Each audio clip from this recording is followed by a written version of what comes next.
Hi friends, welcome back to my channel.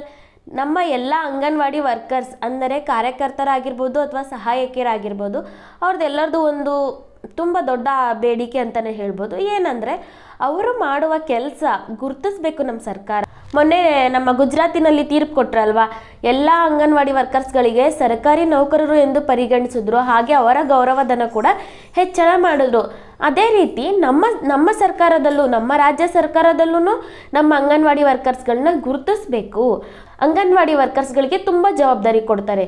Corona ಟೈಮಲ್ಲಂತೂ anganwadi workers ತುಂಬ ಅಚ್ಚುಕಟ್ಟಾಗಿ ಕೆಲಸ ಮಾಡಿದ್ರು. ಅವರಿಂದನೇ ಹೆಲ್ಪ್ ಆಗಿದೆ ನಮ್ಮ ಸಮಾಜಕ್ಕೆ ಅಂತಲೇ ಹೇಳ್ಬೋದು. ಸೊ ಅವರಿಗೆ ತುಂಬ ಜವಾಬ್ದಾರಿ ಕೊಡ್ತಾರೆ. ವರ್ಷ ಕಳೆದಂಗೆ ಜವಾಬ್ದಾರಿಗಳು ಜಾಸ್ತಿ ಆಗುತ್ತೆ ಹೊರತು ಕಡಿಮೆ ಆಗಲ್ಲ. ಅಂಗನವಾಡಿ ವರ್ಕರ್ಸ್ಗಳು ಕೇಳ್ಕೊಳ್ಳೋದೇನು, ನಮ್ಮ ಸರ್ಕಾರ ಏನೇ ಜವಾಬ್ದಾರಿ ಒಪ್ಪಿಸ್ಲಿ, ಏನೇ ಕೆಲಸ ಕೊಟ್ಟರು ನಾವು ಅಚ್ಚುಕಟ್ಟಾಗಿ ಮಾಡ್ತೀವಿ. ಗುಜರಾತಿನಲ್ಲಿ ತೀರ್ಪು ಕೊಟ್ಟಿರೋ ಥರ ನಮ್ಮ ರಾಜ್ಯ ಸರ್ಕಾರನೂ ಚಿಂತನೆ ಮಾಡಬೇಕು. ನಮ್ಮ ಎಲ್ಲ ಅಂಗನವಾಡಿ ವರ್ಕರ್ಸ್ಗಳಿಗೆ ಸರ್ಕಾರಿ ನೌಕರರು ಎಂದು ಪರಿಗಣಿಸಬೇಕು ಅನ್ನೋದು ನಮ್ಮೆಲ್ಲ ಅಂಗನವಾಡಿ ವರ್ಕರ್ಸ್ಗಳ ಆಶಯ ಆಗಿತ್ತು. ಅದಕ್ಕೆ ನಮ್ಮ ಮಹಿಳಾ ಮತ್ತು ಮಕ್ಕಳ ಕಲ್ಯಾಣ ಇಲಾಖೆ ಸಚಿವೆಯಾಗಿರುವ ಲಕ್ಷ್ಮೀ ಹೆಬ್ಬಾಳ್ಕರ್ ಮೇಡಮ್ ಅವ್ರು ಏನಂತ ಉತ್ತರ ಕೊಟ್ಟಿದ್ದಾರೆ ನೋಡೋಣ. ಆ್ಯಂಡ್ ಇನ್ನೊಂದು ಕೇಳಿದ್ರು, ನಮ್ಮ ಗೌರವಧನ ಕೂಡ ಹೆಚ್ಚು ಮಾಡಿ ಅಂತ ಕೂಡ ಇದೊಂದು ದೊಡ್ಡ ಪ್ರಶ್ನೆನೇ ಕೇಳಿದರು.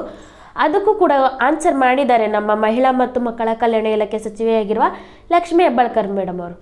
ಏನಂತ ಹೇಳಿದ್ದಾರೆ, ಹಾಗೆ ಇನ್ನೂ ಅನೇಕ ಬೇಡಿಕೆಗಳಿತ್ತು ನಮ್ಮ ಅಂಗನವಾಡಿ ವರ್ಕರ್ಸ್ಗಳು. ಆ ಬೇಡಿಕೆಗೆಲ್ಲ ಪ್ರತಿಫಲ ಸಿಗ್ತಾ ತುಂಬ ದೊಡ್ಡ ಮಟ್ಟದಲ್ಲಿ ಹೋರಾಟನ ಮಾಡಿದ್ರು ನಮ್ಮ ಅಂಗನವಾಡಿ ವರ್ಕರ್ಸ್ಗಳು. ಅದಕ್ಕೆ ಏನು ಪ್ರತಿಫಲ ಸಿಕ್ತು, ನಮ್ಮ ಸಚಿವೆಯಾಗಿರುವ ಲಕ್ಷ್ಮೀ ಹೆಬ್ಬಾಳ್ಕರ್ ಮೇಡಮ್ ಅವರು ಏನಂತ ತೀರ್ಪು ಕೊಟ್ಟಿದ್ದಾರೆ ಒಂದನ್ನು ತಿಳ್ಕೊಳ್ಳೋಣ ಫ್ರೆಂಡ್ಸ್. ಇದೇ ಮೊದಲನೇ ಬಾರಿ ಯಾರಾದರೂ ನಮ್ಮ ಚಾನಲ್ನ ನೋಡ್ತಾ ಇದ್ದರೆ ದಯವಿಟ್ಟು ಸಬ್ಸ್ಕ್ರೈಬ್ ಮಾಡ್ಕೊಳ್ಳಿ.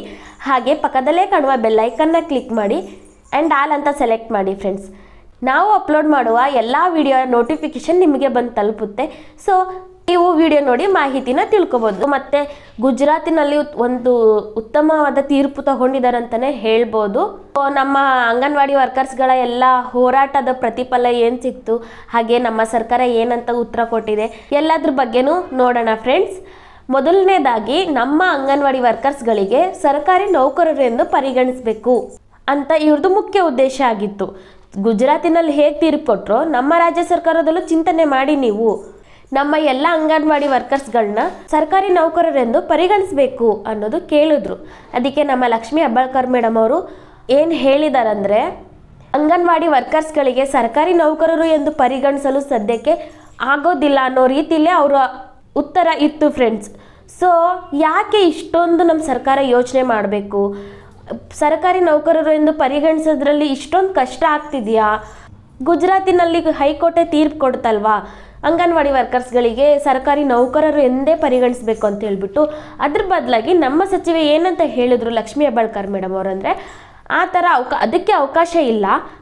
ಆದರೆ ನಮ್ಮ ಅಂಗನವಾಡಿ ವರ್ಕರ್ಸ್ ಕಾರ್ಯಕರ್ತರೇ ಆಗಿರ್ರಿ, ಸಹಾಯಕಿಯರೇ ಆಗಿರ್ರಿ, ನಿಮ್ಗೆ ಯಾರಿಗೂ ನಾವು ಕೆಲಸದಿಂದ ತೆಗಿಯೋದಿಲ್ಲ. ಇನ್ನು ಮುಂದೆ ಗೌರ್ಮೆಂಟ್ ಮಾನಿಟೈನ್ ಸರಿಯಾಗಿ ಅಂಗನವಾಡಿಗಳನ್ನ ಪರಿವರ್ತನೆ ಆದರೂ ಕೂಡ ಯಾವುದೇ ಕಾರಣಕ್ಕೂ ಸಹಾಯಕಿಯರಿಗಾಗಲಿ ಕಾರ್ಯಕರ್ತರಿಗಾಗಲಿ ನಾವು ಅಂಗನವಾಡಿ ಕೆಲಸದಿಂದ ತೆಗಿಯೋದಿಲ್ಲ.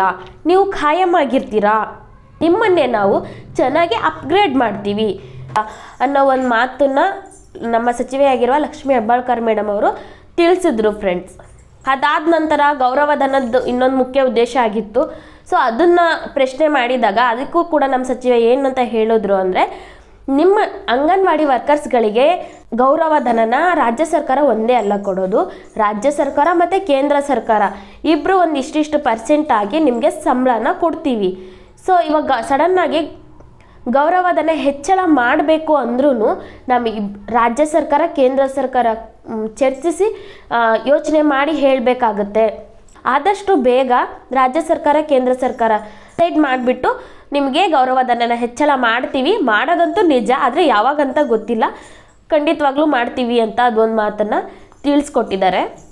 ಫೈನಾನ್ಸ್ ಡಿಪಾರ್ಟ್ಮೆಂಟ್ ಹತ್ರನೂ ಮಾತಾಡಿ ಕೇಂದ್ರ ಸರ್ಕಾರ ರಾಜ್ಯ ಸರ್ಕಾರ ಡಿಸೈಡ್ ಮಾಡಿಕೊಂಡು ಆದಷ್ಟು ಬೇಗ ಎಲ್ಲ ಅಂಗನವಾಡಿ ವರ್ಕರ್ಸ್ಗಳ ಗೌರವಧನನ ಹೆಚ್ಚು ಮಾಡ್ತೀವಿ, ಆದರೆ ಯಾವಾಗಂತ ಅಲ್ಲ, ಖಂಡಿತವಾಗ್ಲೂ ಮಾಡ್ತೀವಿ ಅಂತ ಹೇಳಿದ್ದಾರೆ ಅಂತಲೇ ಹೇಳ್ಬೋದು ಫ್ರೆಂಡ್ಸ್. ಖುದ್ದಾಗಿ ನಮ್ಮ ಮಹಿಳಾ ಮತ್ತು ಮಕ್ಕಳ ಕಲ್ಯಾಣ ಇಲಾಖೆ ಸಚಿವೆಯಾಗಿರುವ ಲಕ್ಷ್ಮೀ ಹೆಬ್ಬಾಳ್ಕರ್ ಮೇಡಮ್ ಅವರೇ ತಿಳಿಸ್ಕೊಟ್ಟಿದ್ದಾರೆ. ನಮ್ಮ ಸರ್ಕಾರ ಅಂಗನವಾಡಿ ವರ್ಕರ್ಸ್ಗಳನ್ನೆಲ್ಲ ಸರ್ಕಾರಿ ನೌಕರರು ಎಂದು ಪರಿಗಣಿಸಬೇಕು. ಯಾಕೆ ಪರಿಗಣಿಸಲೇಬೇಕು, ಯಾಕೆ ಪರಿಗಣಿಸ್ತಾ ಇಲ್ಲ ಅನ್ನೋದು ಪ್ರತಿಯೊಂದು ನಿಮ್ಮ ಒಪಿನಿಯನ್ ಏನೇ ಇದ್ದರೂ ಕಮೆಂಟ್ ಮೂಲಕ ತಿಳಿಸಿ. ಕಂಪಲ್ಸರಿ ನಿಮ್ಮ ಕಮೆಂಟ್ ಕೂಡ ಸರ್ಕಾರಕ್ಕೆ ತಲುಪುತ್ತೆ ಅಂತಲೇ ಹೇಳ್ತಾ ಇದ್ದೀನಿ. ಈ ವಿಡಿಯೋನ ಕೊನೆಯವರೆಗೂ ಯಾರ್ಯಾರು ನೋಡಿದ್ದಾರೆ ತಮ್ಮೆಲ್ಲರಿಗೂ ಥ್ಯಾಂಕ್ ಯು ಸೋ ಮಚ್. ಈ ವಿಡಿಯೋಯಿಂದ ಸ್ವಲ್ಪನಾದರೂ ಮಾಹಿತಿ ನಿಮಗೆ ಸಿಕ್ಕಿದರೆ ದಯವಿಟ್ಟು ಲೈಕ್ ಮಾಡಿ. ಹಾಗೆ ಇನ್ನೂ ಯಾರ್ಯಾರು ನಮ್ಮ ಚಾನಲ್ ಸಬ್ಸ್ಕ್ರೈಬ್ ಮಾಡಿಲ್ಲ ದಯವಿಟ್ಟು ಸಬ್ಸ್ಕ್ರೈಬ್ ಮಾಡ್ಕೊಳ್ಳಿ. Thank you friends.